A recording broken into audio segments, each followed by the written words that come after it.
Welcome everyone to episode 24 of the draft. I'm your host, Ryan Stevens with wintherace.info. And as always, I'm joined by my co-partners here, co-hosts Tino Patino, Phil Eastman. Guys, I missed you last week. Had some family business to take care of. Glad I'm back this week. Greg filled in nicely for me. Almost got the victory. But yeah, Brickyard 400. We'll talk about a quick recap real quick. I want to know how your guys' weekends went. At Win the Race, we hit some had 45, some had 50. It was a nice big Bubba weekend for Win the Race. I'm at the movie Smurfs. I got it on my phone like the asshole was watching a thing on his phone while you're at the movies. I feel like a terrible father, but when I knew it was getting to the end there, I just had to see what was going to happen. But it was, I had this tweet, like, I don't know what going viral is, but it's like 80,000 people Yeah, saw it. It was just that was like, it. yeah, I just thought it was a crappy race. That's all I said. I put those comments out there all the time, probably too much. It probably annoys some people, but like, I don't know why that one caught so much steam. Who the heck knows? I just thought it was pretty bad. I don't know. I want to get your guys' take on it. It was cool to win some money on a nice little, 4-week stretch of winning money every week. That's nice. But as far as the racing went, thought it was totally butt. So, Tino, we'll start with you. How'd you enjoy the race and how'd you do? Yeah. So the funny thing about your tweet was I saw it initially, and I was like, "Oh, that's funny." Just just a classic Ryan tweet. No, like, and it was like just a good old fashioned, this race is butt. And then I was back on X later on in the night, and it had like you said, thousands of likes, and I was like, "Oh my god, this guy's going viral." Definitely thought the race could have been better from a racing product standpoint. But one thing that I feel like Jeff Gluck, he said it himself, so I'm kind of taking away from what he was saying there. I feel like Indy has always kind of been just a tough track to produce side by side, a lot of passing, consistently throughout a race that, NASCAR has there. So from that standpoint, I would say it was average.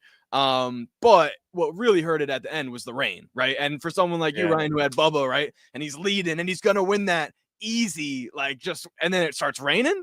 That to me was crazy. But in terms of him winning, I thought that was awesome. Like seeing, so like, it's pretty much we had Dover part 2 almost in terms of rain and then double overtime restarts and things like that.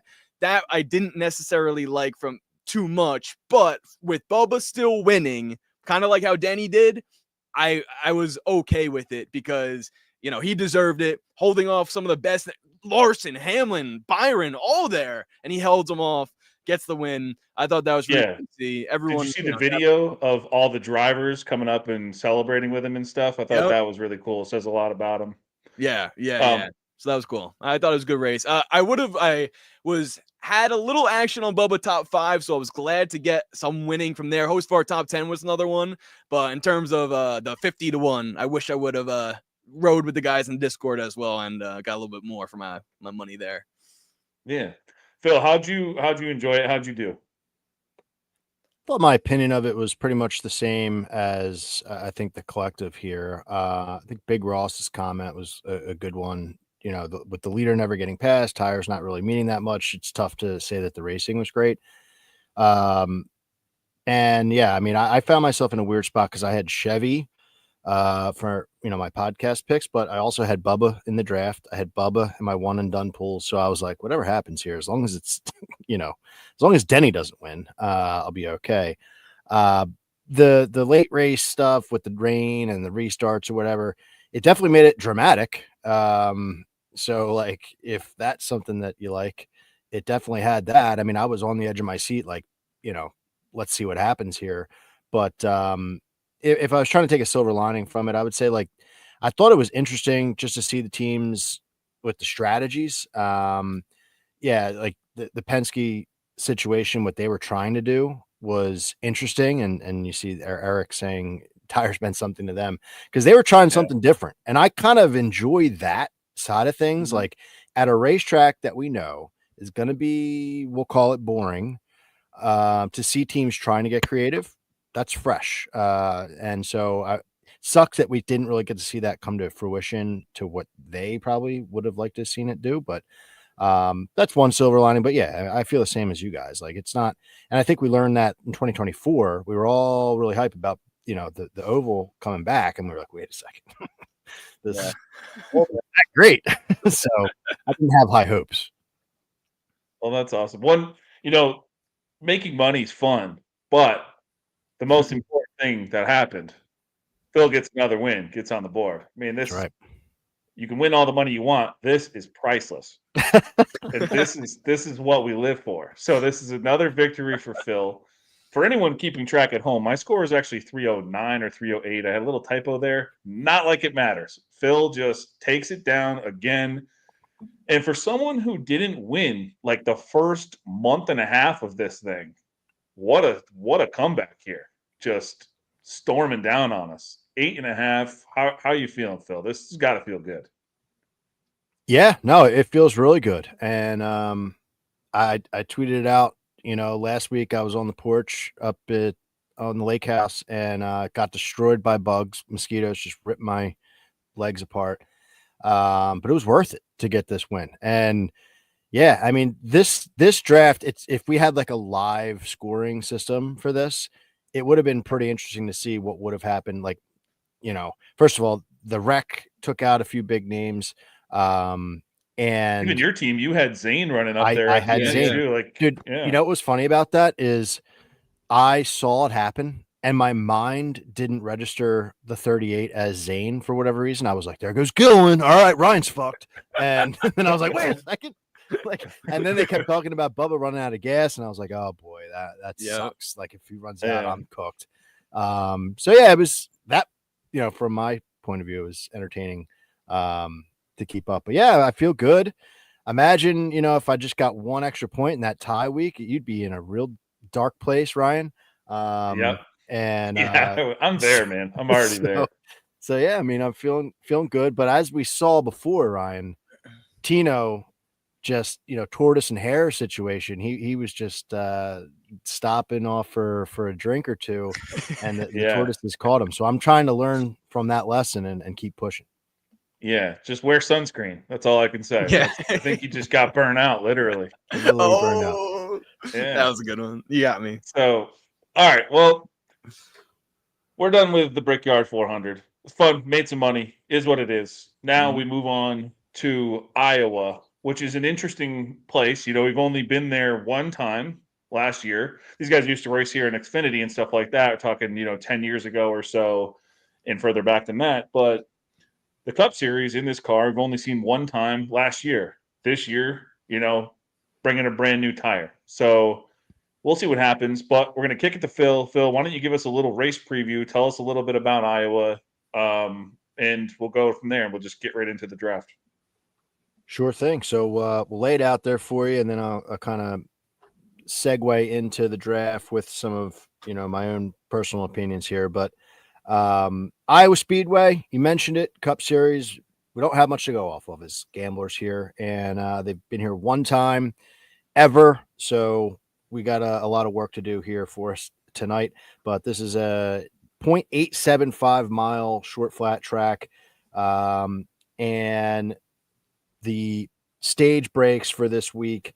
Let me see. Actually, I didn't write it down. 70. And this is a bad radio. I'm sorry. I didn't have it written down on my notes here. No, he's coming off the win. He was feeling too hot. Here it is. Wow. Here it is. Yeah, there you go. So we've got stage breaks at 70, 210, and 350. So we've got about a 140 lap stage 3 to end it. We've got a 2-day show, 1:30 Eastern time on Saturdays, practice and qualifying. The thing about this one is asphalt track. We don't have much to work off of. Blaney dominated this race last year. He started second. Larson started on the pole, hit some trouble. I like to do where did the winner start from? Does qualifying matter? So I went to Xfinity for those stats. And in 21 Xfinity races, now I know that the cars are different, but 18 of 21 Xfinity races, the winner started inside the top 10. 13 of the last 14. It definitely matters. So it's kind of similar. I said on my podcast, kind of similar to last week where we were coming into the Brickyard with very little information about the updated Brickyard, right? So we only had last year to go off. Similar here with Iowa. And so for me, and you guys can weigh in on this, looking at comp tracks is a big deal this week. So if I'm looking at the last 8, I'm calling them comp tracks since the start of 2024, short flat tracks. So we're talking Iowa. Phoenix is going to be unfortunately heavily weighted in that because we've been there 3 times. Richmond, New Hampshire, and Gateway involved in there. So if we're looking at manufacturer trends, in those 8 races, Toyota's won half of them, 4.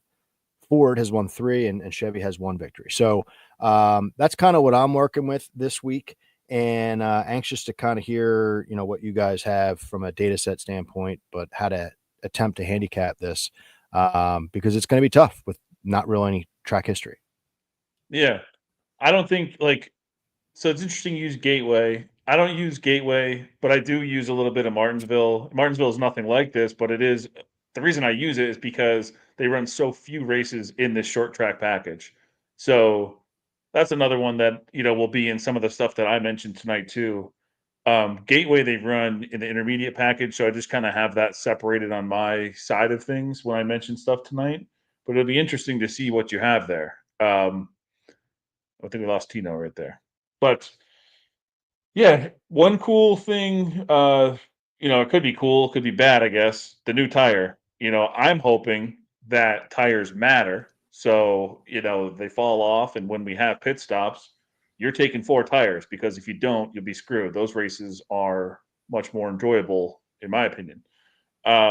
If we have it like last year, a lot of guys could take 2 tires and gain that track position. So that makes it a little harder for us to cap because you don't know what teams are going to be comfortable enough to do that when and stuff like that. So definitely not a heavy card for me, heading in before practice and qualifying, like you said. Want to see who's fast and then want to pay attention to practice and learn more about these new tires. Listen to some interviews, things like that afterwards before we get really into it. But that's not going to stop us tonight. So with that being said, we are going to lead right into the draft here. If you're new to the show, we're going to draft 1 driver from each team listed on the left. We'll draft a big 3. It's another pick from Hendrick, Joe Gibbs, or Penske. You see kind of outlined there in yellow. Then we'll pick best of the rest, which can be any driver from a team not listed on the left here. And then a wild card pick can be any driver you haven't selected from any of the teams in the NASCAR Cup Series. So, Tino, we haven't heard that voice in a little bit here. Cut out there. Now you're back. We're going to let you kick things off here for 2311, the 2025 Iowa version. What do you got here? Oh, man. Oh, man. Well, I'm super excited for this draft. Before I go on, got to shout out everyone in the chat. Keep the comments coming. Let us know who you think's going to win the draft, who you want to pick yourself, everything like you guys have been doing. But one man I got to shout out for this week, especially Iowa. Welcome to the corn, Iowa. This is your week. So I thought that was really cool. He's been in here before, but for this to be Iowa's track, Iowa's week, big Iowa week. So shout out to him. Brian also in the chat. Big Ross, like we mentioned before. Kyle as well. Eric Yeatman. One thing that Kyle mentioned too, real quick, was is Chicagoland fun or like the Brickyard? It used to be always fun, never like the Brickyard. So I hope that when it does come back next year, it is that way. Okay. So this one's easy for me. This is Bubba Wallace. And this is funny because it hasn't ever been this easy to pick Bubba Wallace, in my opinion. I feel like last week I was thinking about doing it. You guys both went Reddick, or maybe I led off at Reddick. But either way, I just didn't feel confident betting on or drafting Bubba Wallace. Now I am. Think about all the times where he's been in a rut. And that makes us say, oh, I don't know. He's kind of on a down slope right now. He just won. He's locked in the playoffs. Won a crown jewel. Deservedly earned it. So with knowing that, I feel like he's someone that exceeds well after having something go his way, or really is like his energy impacts how he races a lot of times. To me, I think Bubba Wallace could go out here, race in the top 5. Like, to me, this is a shock where we can see he even go on a run. I expect him to actually have a strong playoff performance as well. Knowing how he's been just a cooler head Bubba this year, he gets that win. I don't know. I think there's been times this season as well. He's been very streaky. He's been able to put together good top 5s, top 10s. After getting a win, I expect him to go out and have a strong performance here in this one. And Brian also did say it first here, saying, cannot sleep on Bubba Wallace. First time in his career being locked in the playoffs. much improvement on the short tracks last couple of years. And Martinsville, too, was a big key to that, Ryan, like you mentioned in the race preview there. Yeah, I love all that. Did I burp while you were talking? Because I thought I was muted and I'm ripping this Diet Coke like usual. And then I looked down and I wasn't muted. So I'm sorry if I did that. That was rude. I didn't hear it. I didn't All hear right. either. All right, good. I was like mortified. I looked down and didn't see the mute button hit. But That's mad funny, though. all right. So I agree with everything you said, by the way. Bubba Wallace was my pick here. Nice. And I actually have I pulled up a little bit from Loop Edge. I'll pull that up here. But as you can see there, this is Tyler Reddick and Bubba Wallace. I did not include Riley Herbst in any of this, and I never will. So I just have these two drivers here, and it's all like just 2024, 2025, the short flat tracks that I mentioned earlier. And really, like, it's pretty even. I sorted this year by finish, but if you just look through it, it's pretty dead even here. In my notes, I have Reddick is 6-4 in this, what you see right here.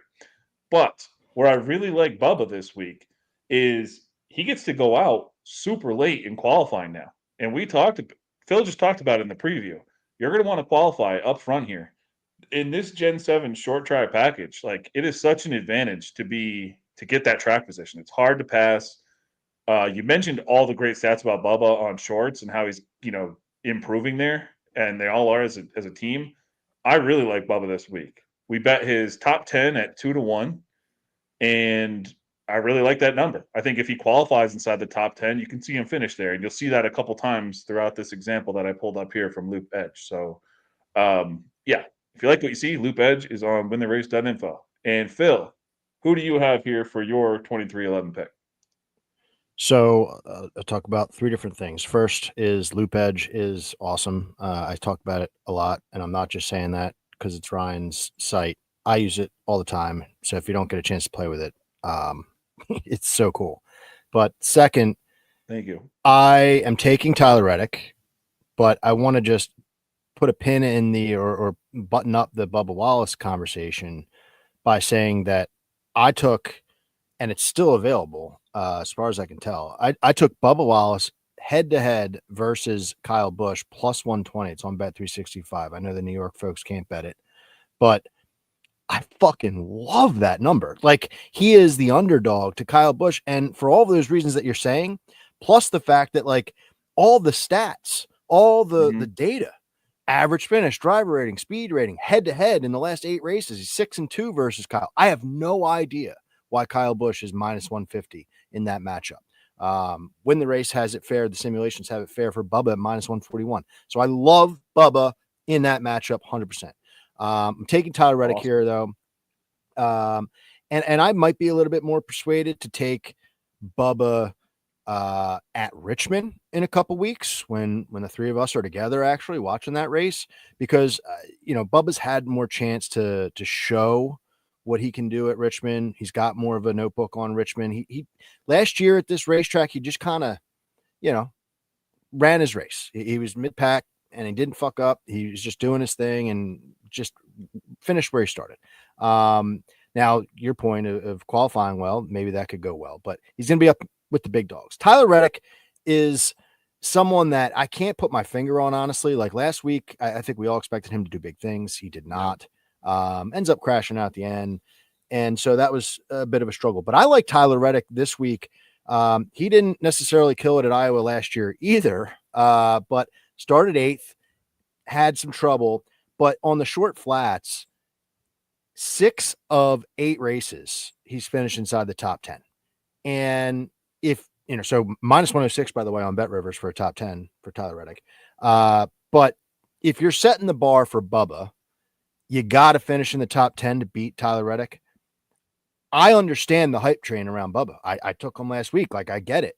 But I feel like it's on this track, not a big notebook, maybe a little hungover. I just feel more confident with a guy like Reddick with a full resume on these short flats, not somebody who is improving, if that makes sense. So I'll go Tyler here, and it's different. So we'll see.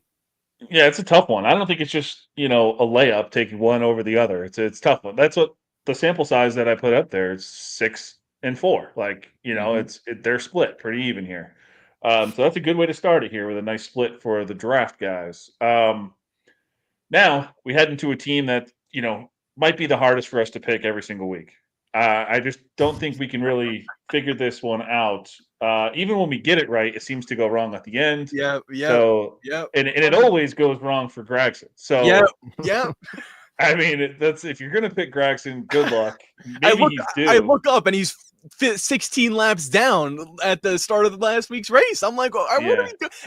And then not to cut you off, but when Zane Smith spun and Phil was like, oh, and he thought it was Gillen, I knew it was Zane Smith, and I was like, oh, maybe I have a shot in this draft because of that happening. And I look at my phone or whatever, and Gregson's still minus 20. no, I'm no, like, he's there's dead. no there's Yeah. no help. There's like, come on. So So I had we talked about that. I talked about it 2 weeks ago when I was on, so I wasn't on last week. But it's now Gregson doesn't have a finish better than 23rd since June 1st, and we're entering August in a day or two. So it's been a rough summer for the kid. Um, I'll go first here just because I don't have much to say about my pick, but I'm gonna go with Todd Gilliland. Worked out for me last week, so maybe we'll just keep riding this wave. I like him on this track type much more than I do on the track type last week. He was one that kind of lucked out through the late cautions and found himself a top 10. Um, Shout out to our dude in Discord too. Had a 20 something to 1. He put $200 on it for Gilly's top 10, won 5 grand. So that was a big Wow. win the race ticket last week with Gilly getting the top 10. Um, he had a great run here last year. Started 14th, finished 12th. I mentioned, I want to stay away from Gregson in this category. So I just think it's kind of a coin flip between Gilliland and Zane, and I'm just feeling Gilliland more here. Had a good run here last year. This is the type of track, like I said, where I do want to, pick him on rather than the longer intermediate type tracks where he's just been kind of lost forever. So give me Todd Gilliland here, just hoping he can, run mid pack, maybe get a better finish, maybe use some strategy. We'll see what happens. But give me Gilly. Don't have much else to say. Phil, I'm going to jump back to you. Who do you got? Yeah, it's Todd Gillen, and it's kind of just because he's the one left over, right? Gregson, you guys documented he's been struggling. Zane Smith, surprisingly, in the data set that I'm looking at, really bad, really bad. Like one top 15 in 8 races. And you look at Gillen, 7 for 8, finishing inside the top 20. That's hey, you put in the top 20 in this group, you're going to win this matchup. So, got to go with Gilly here. And I don't have the qualifying order pulled up in front of me, but a good finish last week could generate a good qualifying order spot for him. So maybe he could go out and put it 14th or 12th or something like that, and do well. So, Yeah, yeah, I think it that makes was sense for him. that was one thing I looked at too. He goes out. He's a 27th driver to go out. So I There you mean, go. he's Put himself almost in in a that good spot. yeah final group of 10. You got Zane and Gregson go off wicked early just because of what they do week in and week out. It seems like. Although I say that about Zane. Zane's had some good finishes this year, so I can't really trash him. It's really been Gregson that's been the downer. But Tino, how are you going to round this out here for FRN? Yep, I'm gonna round it out with a Todd Gilly sweep. To your point at the end there about Zane Smith, I was gonna hop on here and say that Zane Smith is probably my lock of this dart throw, and I gotta I gotta say, Big Ross says instead of front row dart throw, that would be pretty funny Yeah, that up would be there on the nice. board. So that was a good one. But no, to me, I'm like, and maybe I will change my mind as I do from time to time, but Gregson to me is done. He's like I'm never picking him again. Like Yeah. Iowa show. That's I'm moving on. So Todd Gillen, I was gonna just got up here and say Zane Smith's my guy forever the rest of the season. But when we go to these short tracks, to as Phil mentioned, when we look at the data set, it's just Todd Gillen is better on these types of short tracks or tracks similar to Iowa. So from that standpoint, I feel like Todd Gillen is my short track type of guy. And Zane Smith is everywhere else for me when it comes to the start throw. Wait. Now we will head right into Hendrick, and now pretty wide open here. Tino, we're gonna let you kick this one off. Who was your driver for HMS at Iowa? Awesome. So yeah, for this one, a driver that kind of let me down last week, so I'm hesitant to pick him here. But I'm going to first up, and it's going to be Chase Elliott. I liked everything he was able to do in this race last year, with it being the shorter flat tracks. I feel like he's been just stronger here there at those type of tracks rather than the other drivers in Byron, who did finish second in this race last year, and Larson, who did finish way down, so he had to have some issue, and he started on the pole as well. So, but to me, I just feel like Chase Elliott's the guy I'm going with first here. Definitely not the only Hendrick driver I'm going to be picking in this one, but I like what I've seen from him thus far this season. Awesome. Yeah, I had Elliott as my big three, but I can slide him up here to Hendrick. Spoiler alert. So we'll go Chase Elliott here for me, because I'll just kind of tack on to why I'm picking him in this draft. I talked about it with Eric Estep earlier today, and I'm just sick of not picking. I'm sick of not winning the draft, and so I'm going to start picking the consistent guys. Mm-hmm. And we saw this tweet earlier from Daniel Cespedes. 5,511 laps have been run in the Cup Series this season. Chase Elliott has completed all but one of them. The only other times that's been achieved through 22 races were by Kurt Busch in 2016 and Chase Elliott last year. There's no more consistent guy than Chase Elliott. And in this draft, where I am just trying to break this losing streak and get back to a respectable win total, I need to pick that consistency and get a good finish. And there's no reason to think Chase Elliott can't go out there, qualify late at a place he ran really well at last year, go on short tracks in the Gen 7 car, go out there and just at least get a top 10. So get some points here and just not mess up and tank the draft. So give me Chase Elliott here. I got a couple data points just besides him being consistent, which I guess it kind of plays into that too. But last year in this package, he's one of four guys with at least 6 top 10s in the 8 races.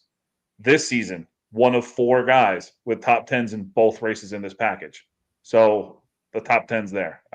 Give me Chase Elliott. Phil, who do you got here? Well, yeah, I'll be honest with you. I was going to say Elliott as well. I fully anticipated you guys going a different direction here, so I'll pivot. And it's not to say that I don't expect you guys to grab this guy later, but I've got other plans. I love the Elliott pick. Someone said it in the chat. It's either got to be Elliott or the guy I'm taking.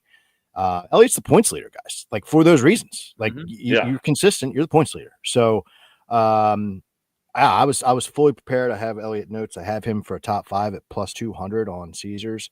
But I'll go with Larson. You're gonna let me take Larson. I kind of feel like this is the 23-11 thing. Like you want Bubba, I'll take Reddick. You want Chase, I'll take Larson. I'll take the big dogs. Yeah, I mean, I didn't even have anything written about Larson. I really didn't think I'd be talking about him tonight, but because I am, I'll rip it on the fly here. In the 8 races that I'm looking at, he's 9.9 average finish. That's third to the couple Toyotas, but 4 top 5s, 6 top 10s. That's second out of everyone. Just unbelievable numbers. And the only race that he really struggled was Iowa. Well, did he struggle at Iowa? No, he put the car on the pole and had an incident. I mean, if you look at the quadrants of like speed rating, like first, second, third, and then dropped off a cliff because he ran into trouble. I didn't look back to see what happened there. In Loop Edge, Greg has him number 1 incident adjusted speed in the race.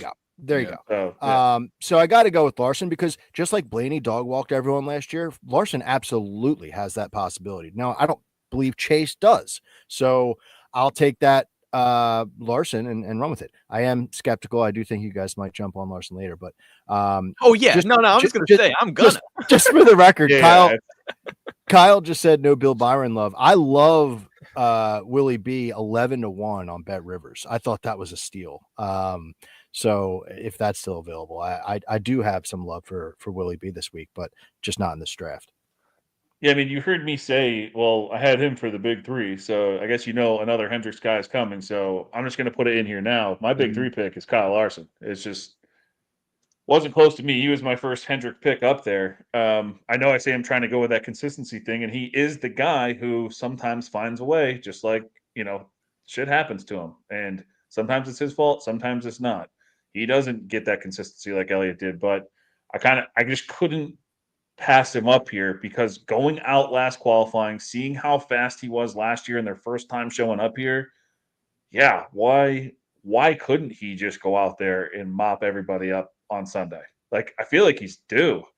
We're due Yeah. for a good old fashioned Kyle Larson spanking. So there's him and one other guy. Him and probably I think there's only for me, and this is pretty obvious. I think there's three dudes, all different manufacturers, and those are the dudes this week. So we're gonna talk about them. But Tino, did you have Kyle Larson as your big three? Yes, sir, I did. Well, actually, he was my first Hendrick guy that came to mind, but then I flipped it on you guys when Elliott. So we all kind of were thinking the same thing. Um, Okay. Shout out to Iowa we were all wondering what happened to Larson, and as I was when I have the results here next to me, he finished 34th, and then I was like, wait a second, that doesn't make any sense. He led 80 laps, second in stage 1, first in stage 2. So I now remember this exact moment. So shout out to Iowa because he said Larson got turned by Suarez when they were 3 wide. For some reason, I didn't remember that. And now I definitely can see it in my brain. And like he said, too, he came down by himself in stage 2 because he thought he had a loose wheel, went back out, drove through the entire field to win the stage. And then his car was the best in the field by a mile. So appreciate you, Iowa, because that was something that I just honestly forgot about. And now that you bring it up, it is clear to me that, like you said, Ryan, if they were about to do it, they were doing it. They were in the middle of a butt whooping last year, and he just Yeah. got too aggressive. I remember that move because I remember saying to myself, "Oh, you didn't really have to do that. You didn't really have to take them 3 wide to ruin your day." So good to see. Appreciate that. And Kyle also saying Phil handshake me. So I guess you guys are agreeing about the one thing I want to know too. And I was laughing when it happened in the moment.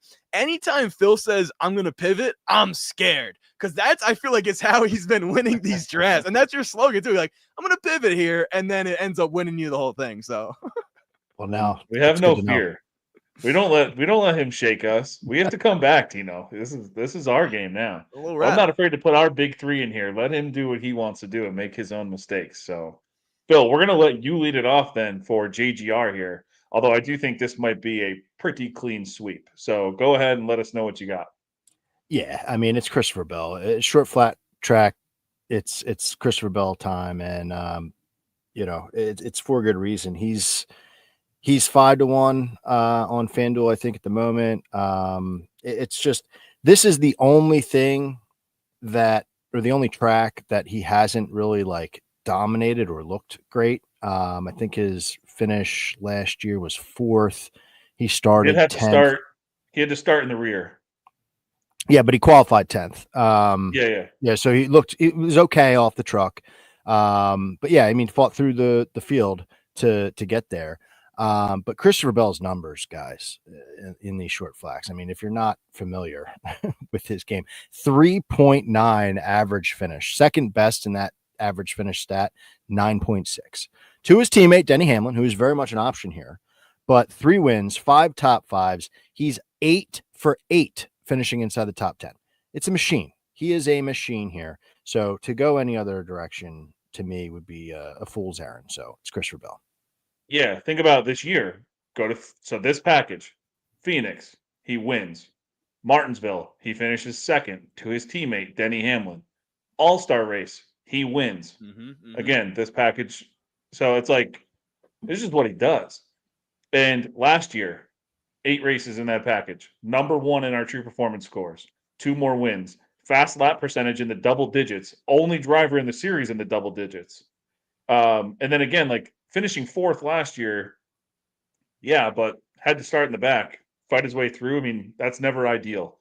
I'm curious to see now with him qualifying again, like if he can qualify top 10 again, how he can battle with Larson. Because I really think like it's those two and one other guy we'll probably talk about in a minute here. You look back at Bell in the Xfinity series, his last 4 races here, second, first, second, and led a billion laps in those races. So, I mean, he's just the man on this track type. And the way that JGR is clicking in this package, Toyotas in general, like we talked about Bubba and Reddick being way, much more improved in this. Man, like I don't see them like a lot of JGR showed up slow last year. I just don't see that happening again. I think you get some notes from Bell. You had Briscoe doing the tire test here in June. I just think these guys come correct. And Bell is my only bet to win right now at 5.5 to 1.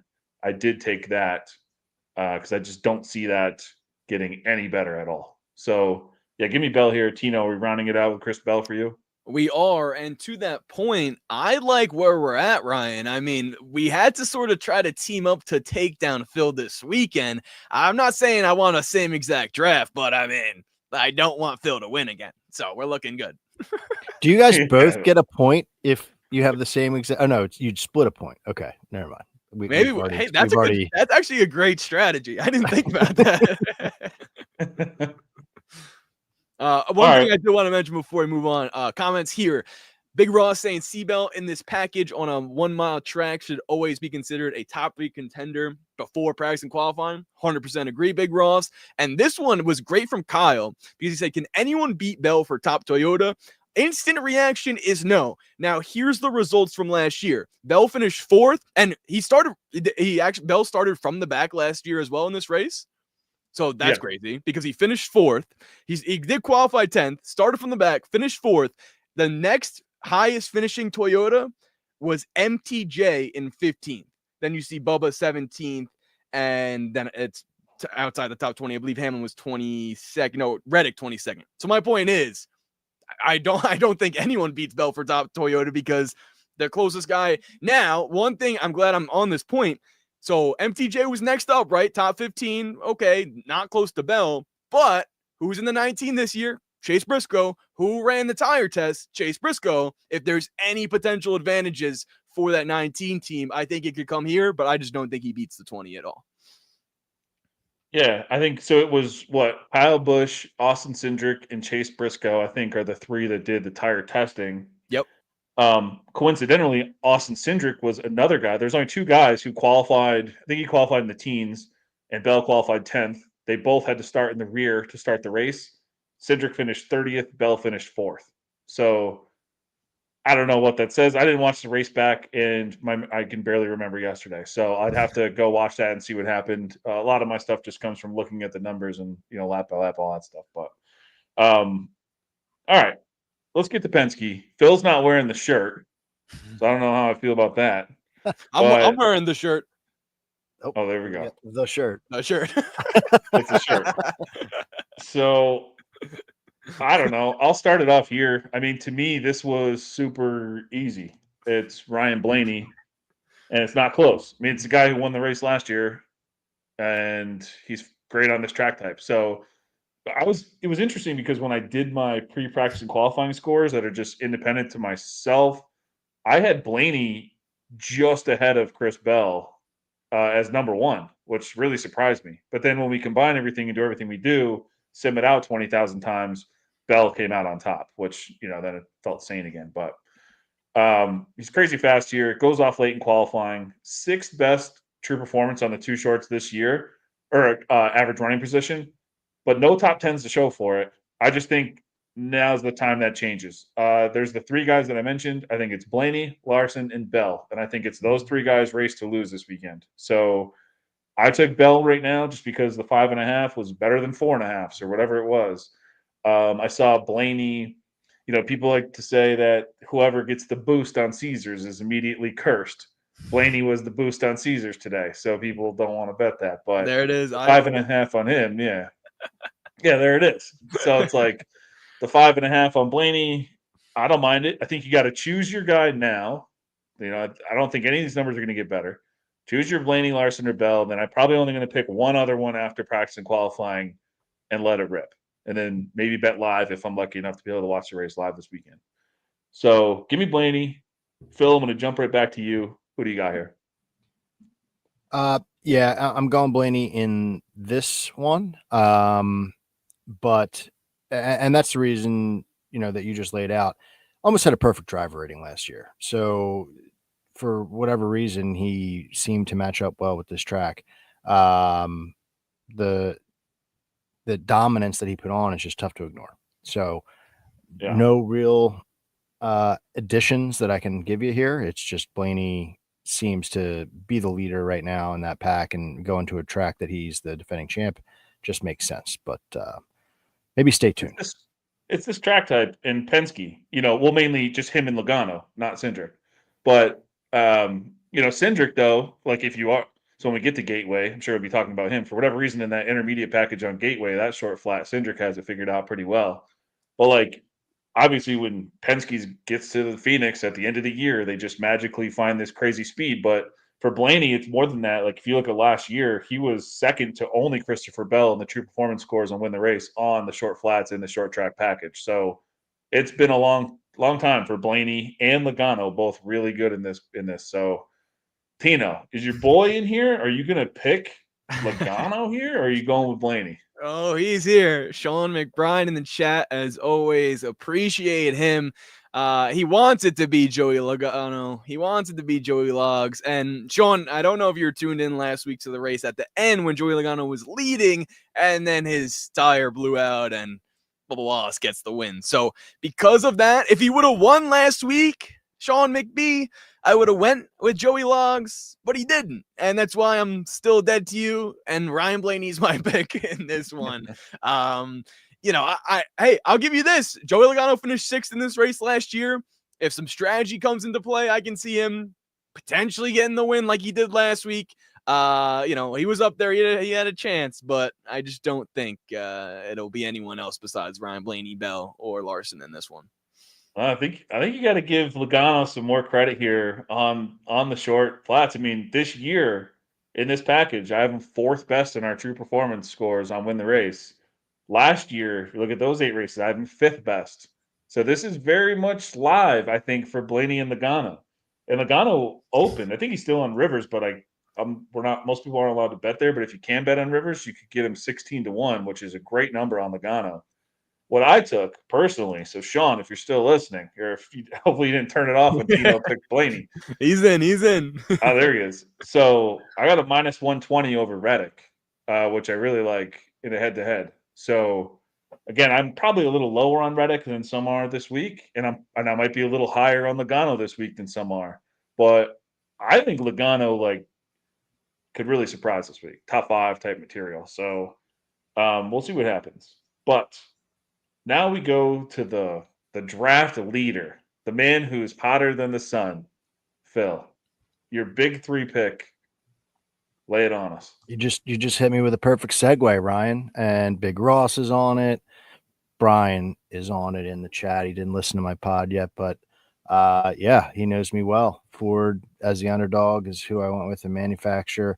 And it's of course because of Ryan Blaney, but my big 3 pick, this is essentially putting a head-to-head against Chase Elliott. I'm going with going with Joey Logano here for those reasons. Nice. If you're going to play Joey Logano, it's got to be on a racetrack like that. Now, he has a win. It was the Phoenix, championship race, which kind of sucks to include. It's tough to leave that one out, but like when you're doing the numbers. But he's got to win 3 top 5s, 4 top 10s, 5 top 15s. Like he's there every time we go to these short flats. If you're looking at the whole list of them, he's 4th in speed rating. That's the kind of shit that I'm looking for. 3rd in driver rating, by the way, even though his average finish isn't 3rd, I think it's like 8th or something. I have it written down. 3rd in driver rating in that 8 set of races that I was talking about earlier.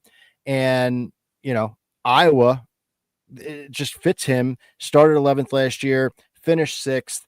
This is a race where I could see, if no one's dog walking, like we keep saying, this is a race where Joey Logano could win like a late restart type of deal. Like he's just hanging around top 5s. So yeah, I'm taking a shot here on Joey Logano in my big 3. It's just, it would kill me if we just let him sit out there and he goes and does it, especially if tires are weird. Like you were saying, Ryan, like if we get a weird tire race, Joey Logano is always there for those types of deals. Somebody in the chat said, I don't think it'll be that crazy, but, and I tend to agree, but if it is, I have him in my camp. So, I think Ford and it's really those two, Ford being Blaney and Logano, are well worth looking at this week. And so I wanted Logano in my camp. So Logano versus Chase is really the head-to-head that we have here amongst ourselves in this draft. Yeah. You can find there were Penske 4-1s out there too. Like Rivers had it, some others had it. So 4-1 Penske, earlier this week. I thought that was a great bet. When Blaney's like 450 or 550, you just get the whole camp for at 4-1. We had that fair at like 250 or something like that. So definitely a good bet there if you can find it. Awesome pick. And so speaking of a guy like, if we're gonna play this guy, I got to play him at this type of track. I'll just start out with RFK here. We've been slacking on the board too. I think I missed like Hendrick, Joe Gibbs, and Penske, and just skipped a big three. So we'll get to RFK here. A little rusty after missing last week. I'll go Ryan Preece here, and this is for a couple reasons. One, like I have like my short track guys, and I talked about this with Eric Estep earlier today. That's why we bet Lane Riggs last week. Short track guy. Like it worked out. So Priest has been that guy for me. Um, More so like not to like bet him to win, but like a DFS type thing and you get to this track type. I think a lot of people have caught on to it, but he's got some really long odds and he's going out really late in qualifying. And this is a track that should suit him really well. Um, Brad last year, top 10 in both stages and the race finish. Busher, 7th in stage 2, led some laps in the race. Like RFK showed up. They showed up fast here. So Priest gets to go out wicked late in qualifying. What if he qualifies really well with some good track position? In this package this year, he started 21st at Martinsville, raced his way up, finished 7th. He started at the back in Phoenix or near the back, like 28th, 30th, something like that. Raced his way up for a 15th place finish. So now you go out there, qualify well, start up front. I think this team and his talent is like a perfect mix for this. If he can get that track position, and we've all heard like Denny and all the guys talk about, once you get closer to the front of the field, it just becomes easier and easier and easier to run. So I think Ryan Priest could surprise a lot of people this weekend. I think his top tens were. We don't have it fair. We had Bubba fair for a top 10 at 2-1. We don't have it fair for Priest, but I wouldn't hate you if you went out there and bet a 225 or 250 top 10 on Priest right now because I think he could do it. So give me that. Tino, we're going to jump back to you. Who do you got here for RFK? You said it. Great team, great talent. Next one, great timing for this Ryan Preece win to come. I honestly believe he can go out and win the race, and so do a lot of people in the chat. Brian himself saying, Matt, he missed 100 but played 80 on Preece. We got Big Ross saying, happy Ryan Preece week to all who celebrate. Got Priest at 65, Barry at 30. Love to hear it, guys, because that's what I'm on as well. And I think when we see things like Bubba Wallace winning at Indy, to me, how I've interpreted NASCAR and been a fan for a while, the dominoes can continue to fall. We can see another driver that's right on that bubble continue to, I can see it in the storylines now, back-to-back bubble drivers win, and Ryan Preece is right there to get it done. Brian as well saying, Brad and Priest are YOLO this week for the win. They have to be. They don't like this is their chance. And when more people continue to win, and we're going to see new winners, do they want to be one of them? I think so. Sean McBrien's happy as well. Connecticut guy. Love this draft. But I'm super excited to see how Ryan Preece does. I love him for a top 10 finish. Right now, he's plus 250. To me, for a driver that I think can go out and win the race, I feel like that's good value. And another thing, if you're a guy that's looking for signs, Big Ross, there it is. Ryan Preece was on the Dale Jr. download. So, I mean, I don't know. I just feel like everything is perfecting for the Priest weekend, and I'm super excited to see what he can do to get it done. We've already mentioned him maximizing days. And, here's another one. I was waiting to go back to this in the chat. Kyle said it earlier. So the parlay would be Bell, Larson, and Blaney for top manufacturer. That would be one of them. The next one for me, Bell, Larson, and Priest. Priest, when I've hit my Tino three-peat parlays, which is just exactly what we're talking about here, Priest was in the first one ever at Martinsville earlier this year. So I'm excited to see if we can do it again with him. Awesome. Yeah, that's good. I didn't realize Priest was in that one that you hit. That's great. Phil, it looks like Tino and I are on the same page this week. Well, who do you got here? Are you going to go different, or are you going Priest as well? So to give you the inner workings of my mind, the this today, like wrote down Priest because I thought that I'd be the only one taking him. But because you guys both took him, I got to play different here. I don't. I need somebody else in Well, my camp. you don't have to, yeah, because you have Logano, you have Tyler Reddick. Look at me. I mean, we're different. Look at me. He's in charge. I'm the captain now. Oh shit! No, that's ultimate jinx. But yeah, If so that works, that's special. yeah, it's just I'd like to be different in this case because look, I'm with you guys. I like Yes, sir. what everybody's saying here with these long numbers taking Priest. I'm staring at Priest for my one and done pool because I don't have him used yet, and it's either him or Bell. I'd like to save Bell for Richmond, so I could be going Priest here this week for all these reasons.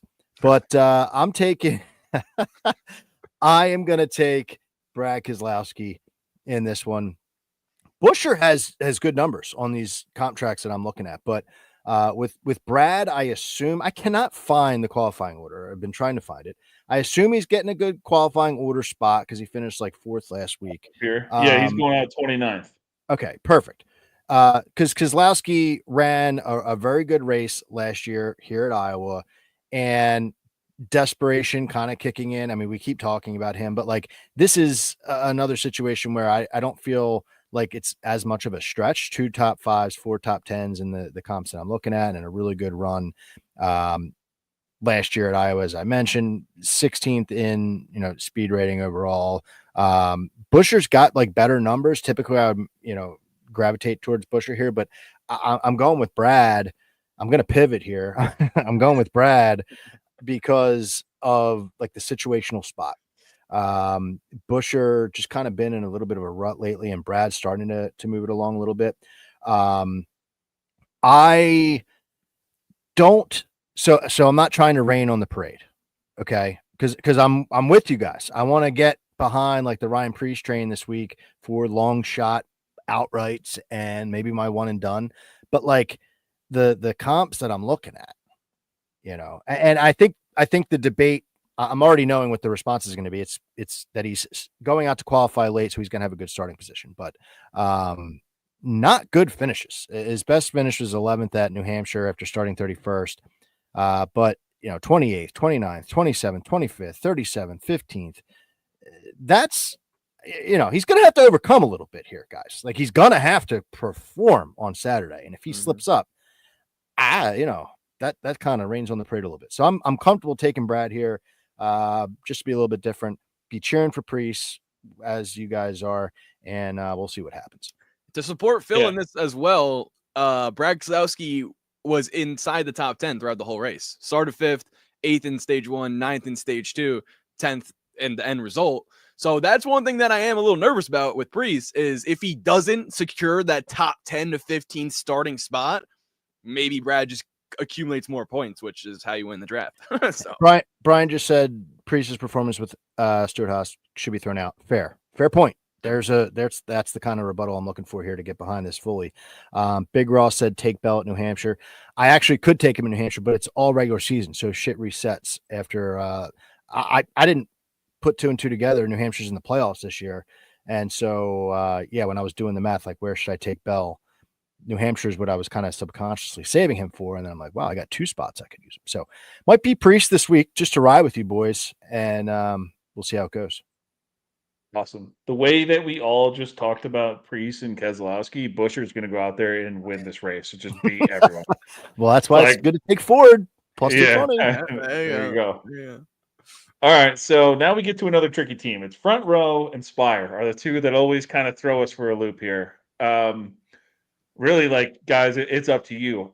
I don't care who leads this one off. There's, 2. Typically, it's 2 guys that we're looking at to pick here, unless someone wanted to surprise. What I'll do then, I'll go first, because what I'm gonna do is kind of go back to the olden days when I used to win a draft or 2, and I'm gonna take my guy Michael McDowell here. There you go. So just going back to the old faithful. It's not like he has been on this track type at all, but one thing that I do like here is a lot of good experience at Iowa. It is a very unique short track with well, one, when they repaved, a part of the corner, that's new to everybody, but it's very bumpy. So like you heard guys like Ricky Stenhouse and stuff like that get interviewed after the race last year, and they're like, you could definitely tell which guys were more comfortable here than others. And so I just kind of like that McDowell. He used to, finish top 10 every year here with JGR in the Xfinity Series. But we talked about, obviously how strong JGR is at this track type. But that's also 10 years ago, but still a lot of experience here. You really got to pick like Carson Hocevar. Fully expect him to go out there and probably qualify better and be faster. But man, the finishes just haven't been there for me when I pick Carson Hocevar. So he's burnt me too many times. I'm going to go back to McDowell here and hope for some luck on my side. I don't expect much out of him. I don't want anyone to think that I am, but I don't think he's going to be a total loser either. So that's kind of where I'm going here. Let's jump to Phil. Phil, who do you have for Spire? Yeah, I'm going with Hocevar. I'll keep it quick. It's just a strength in his resume here. So if these guys were interviewing for a job, it could be all even, but his just resume on these comps the last year plus just stronger, really in every category. So I would love to be riding with you here with Michael McDowell, because probably get some long bets on him in some way, shape, or form. But Hocevar's learning, and he's learning well. As a younger driver, I mean, if you're just looking at his numbers across the board on these short flats, like he's kind of just getting better. So got to go Hocevar here. Justin Haley's a complete loser. And I think he's gonna be looking for a ride pretty soon.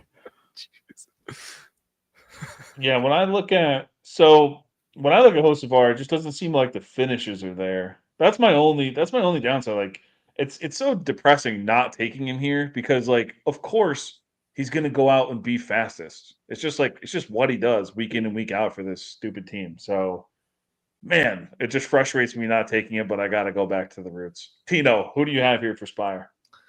Well, it's funny actually that Justin Haley is a loser, and I do agree with you there, Phil. But he finished 13th in this race last year, ahead of Carson Hocevar, and that's why I'm going with Hocevar in this one. Either way, I can't take the risk there with Haley, but I just thought that was insane that they finished 13th, 14th in this race last year, and Haley hasn't shown up anywhere near that this season.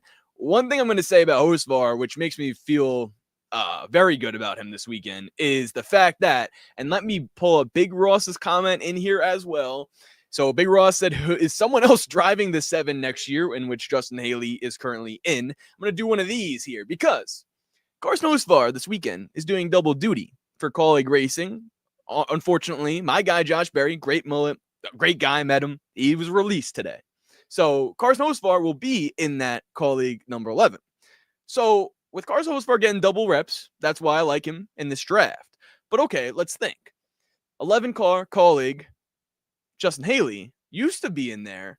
People are saying Suarez could need a ride. I'm thinking Justin Haley goes back to the 11. Suarez goes into the 7 at Spire next year. That's my prediction. We'll see what happens. That's good. You did some investigation there. Yeah, that's good. Really broke that down.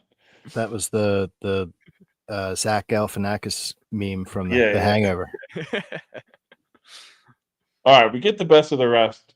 Phil, I'm going to let you lead it off here. I think there's quite a few different ways we could go here. So I'm curious to see what you guys got. Best of the rest. What are we doing? I'm not drinking, just trying to be funny, I guess. But yeah, I appreciate that. I'm going with Josh Berry in the best of the rest. If he was included in the Penske group, like bet, I think it'd be Penske, and I would probably not bet a single other thing. Mm-hmm. But he's plus 100 on DraftKings, or at least he was when I took it earlier today. And it's just this track type fits him. He's got numbers to back it up. 2 top 5s, 3 top 10s in the last 8. But the top 10s that he's had are really where it matters. 7th at Iowa, which is where we're going. New Hampshire, he was third. And then you look at Phoenix this season, right? Apples to apples this season versus this field.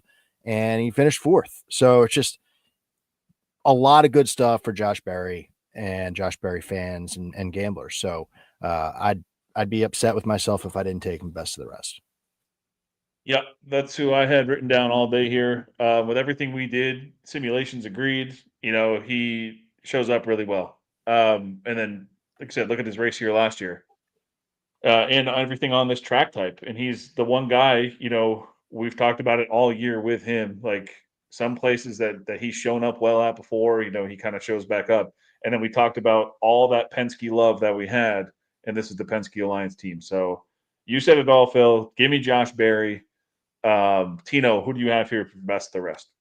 Yep, gonna be Josh Berry for me as well. He and Priest are my favorite top 10 plays of the week because you can get them for plus money at tracks that I think they can actually win at. Plus 100 right now on DraftKings for Josh Berry, especially if he starts inside the top 5 or 3, in which he did last year. That number's just going to go down. One other driver I wanted to mention was Ricky Stenhouse Jr. Finished 5th in this race last year. A lot of success in Iowa in the Xfinity Series. I'm not going to be picking him, but I just thought it would be someone else I could have went to for the best of the rest. I just have, and Ricky did, like I said, Ricky finished 5th, and then Josh Berry finished 7th in this race. So Ricky ultimately having a higher finish, but I'm looking for those stage results as well. Josh Berry finished 5th and 2nd throughout the day, whereas Ricky just kind of got that end result there. So interesting stuff from them. We took Ricky, whoever got it fast enough, 15-1 to top 10 this week. FanDuel, when those lines dropped.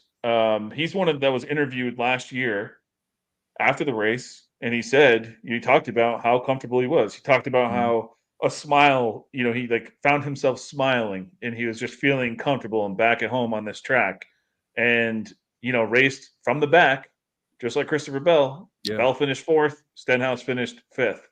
But Stenhouse, one thing he did mention, and who knows with the tires this year, I imagine you'll probably be able to take 2 because every time they say they're bringing a cool tire, it sucks again. But he was able to take 2 tires where not other people weren't going to be comfortable enough taking 2 tires, where he knew where he wanted to run, felt comfortable out there, could take 2 tires and make it stick.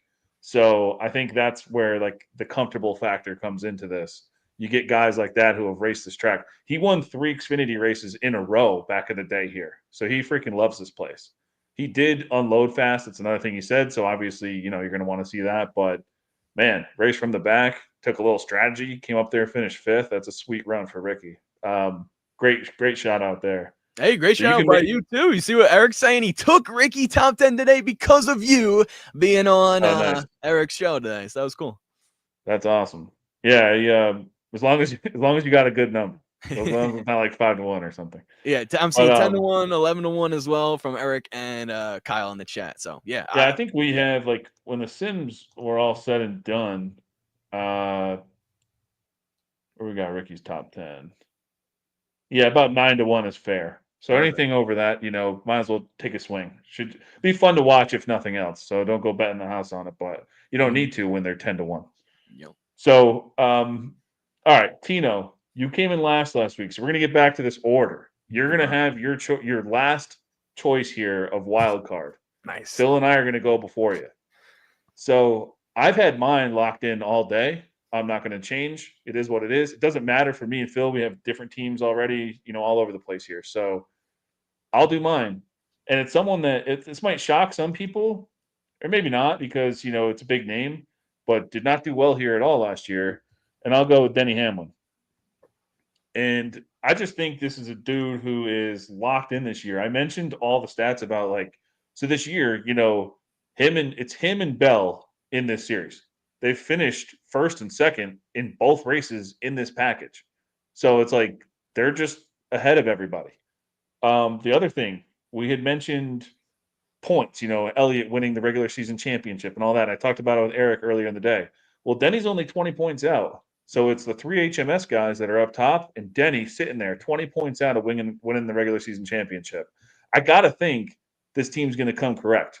And he goes out 2nd to last. Larson's the only one to go out after him in qualifying. So I just can't see him showing up like they did last year. I think he could qualify well, and I just do not see how this car is slow in this race. So give me Denny Hamlin here. Him and Bell lead everything I'm looking at by a lot. So just give me Denny and Bell are two people I wanted to leave this draft with. That's going to be my wild card pick. I don't care what happened last year. It could come back to bite me, but that's what the wild card pick's all about. Phil, who do you have here for your wild card? Same thing. And yeah, I know Eric was saying he's been screaming Hamlin all night. I knew I wasn't going to disappoint him. I'm glad that you didn't either. Same exact thing that you just said. He's showing up. It's Bell Hamlin, Bell Hamlin, Bell Hamlin on a bunch of different metrics that I have written down in my notes. So the fact that he's qualifying late, that's huge. It's just, yeah, the stats show that he's just simply fast. And he's, I know speed rating, he's fifth, but Iowa last year totally threw things off. I don't know what went wrong last year at Iowa. I really don't. I didn't go back and rewatch that. He wasn't good at New Hampshire last year either. But like you said, this year's been a new year, and second at Phoenix for whatever that's worth, apples to apples. Denny is definitely one to watch this week for sure. So I'm glad that I have him in my draft as well. Awesome. Yeah, and I think, throwing in a new tire, just like these twists, I just think like you get the veteran presence. That was one reason why I loved your Logano pick too, is like anytime there's a new tire, a little twist like that, you get these veterans, they just seem to handle it a little better than the other guys. Tino, this is your moment. I can feel like there's the energy is going to come out of you here. So Kyle Busch is still available. You could go back to your Ricky Stenhouse. You got Ty Gibbs still available. These are like your dudes. So what are we doing? When you mention my dudes, one of them that's been here all along, been a really strong supporter of the draft, and I've been letting him down. And I've been losing. Oh, boy. Not anymore. Sean McBride in the chat says, Tino, what could you possibly be picking in this position? I'm picking Joey Logano! Joey Logs! Come on! And now, this is where we get crazy, because my head-to-head matchup with Phil goes from Joey Logano and Chase Elliott to now Chase Elliott and Denny Hamlin. And you know who I'd pick every day of the week? Chase Elliott over Denny Hamlin this week. That's how I win the draft. That's how you draft. Doing it for my boys. Come on. Let's go. Yes, I knew something was coming there, and that's the diabolical last pick that you've done all season long. So I gotta win this week. I'm every night I'm just staying awake thinking about how to get my get back, and this is it with the Joey Logano play. I couldn't be more excited. Yeah, I'm giving it to you. The golden boy. I told my wife and kids I'm not talking to them again until I win the draft. So this is like my family life depends on this win. I thought you were just going to come out and take like Joey Gase and because you don't want to. The King of the Hill car. It's a sick car. I need it. Yeah. But dude, I got to be honest with you. That's a gut punch to me, Tino. I have been sitting here thinking like, oh, look how smart I am taking Joey Logano, and look at you, just bringing it right back. So yeah. I gotta say, guys, I am jealous. Logano was so close to me. I love Logano this week, so it's disappointing not having him on my board. And I'm gonna need McDowell to come through. Logano after heartbreak last week, because he totally could have won the race. Like I was kind of not surprised that he blew a tire because the Cindric, blew a tire first, but like, when you think about it, I feel like this is a trend, and maybe it's like a Blaney Logano thing, Larson, I don't know, but like whenever they're in position and see one get away like that, I feel like you gotta expect him to be coming back strong this next week. And think about it too, Joey Logano really hasn't, no offense to my guy Logs now that I'm picking him, but like I feel like he hasn't been showing up too much, and now these next few weeks I really do expect him to. Richmond is in play, Watkins Glen could be up there. Like my point is, this is the Joey Logano, this is where he comes alive, right? Like right before the playoffs, he's been gone almost all season. Right before the playoffs, he'll get a win first round, be in the championship, win it. So there it is. We're 4 races away from the playoffs starting. It's go time. So like these summer breaks or whatever people talk about for these teams, I don't think so. I think it's go time right now, and I think I'm hoping this is a really fun race because like because it is crunch time. That's like our Priest pick. Priest is right in the cut line. Like that dude's got to go for it too. You Yep. don't know if we're going to get another new winner. Like, what if some weirdos winning this race, or like leading this race, and he's got to try something. So it's like it's going to get very interesting. But it'd be a fun last 4 weeks here of the regular season. Yeah, I guess with that, guys, thank you for tuning in. Is everyone, again, 100, triple digits here in comments throughout the show tonight. Love you guys, commenting and everything. It makes it all, so much more fun, interactive. Just a great time every Wednesday night. It's been awesome. So I can't believe we're on episode 24 already, too. That's great.